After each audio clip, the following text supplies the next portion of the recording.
काल ना नेमकं मी तेल लावायचं विसरून गेले होते आणि मला आज केस धुवायचे होते आणि म्हटलं काय करू, सकाळी उठले पटकन तेल लावून घेतलं केसांना आणि ना चंपी करून घेतलं. आता म्हटलं ना केसांना तेल लावल्यावर लगेच काय आंघोळ करू शकत नाही, सगळं आवरलं तर होतं. म्हटलं ना किचन साफ करूया, कारण ना किती किचन स्वच्छ ठेवलं ना तरी कॉक्रोच कुठून येतात आणि माझी काय पाठ सोडत नाही आहे. म्हणूनच ना मी पूर्ण किचन काढून घेतलं, डबे खाली काढून घेतले, पूर्ण किचन आवरून घेतलं, कोपरा पुसून घेतला, कारण रात्रीच्या वेळी किचनमध्ये ना कॉक्रोच दिसतात आणि ना दिवसाचे तर नसतात. म्हणूनच ना म्हटलं कुठे आहेत ते बघूया तरी, म्हणून पूर्ण किचन आहे ना साफ करून घेतलं, डबे बाहेर काढून आहे ना पूर्ण पुसून घेतलं होतं.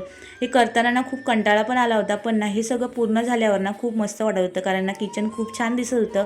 त्यानंतर घर आवरून घेतलं होतं. आता ना रियांशला आणायला पण मला स्कूलमध्ये जायचं होतं, म्हणून पटापट आवरलं आणि पहिली आधी आंघोळ करून घेतली होती, केस मस्त धुवून घेतले आणि मग स्वयंपाकघरात गेली, स्वयंपाक करून घेतला आणि मग छत्री घेतली आणि रियांशला आणायला निघाली होती. आता ना आजकाल ना पाऊस, मी छत्री घेतली ना तर येत नाही आणि छत्री नसेल ना तर पटकन आला असता.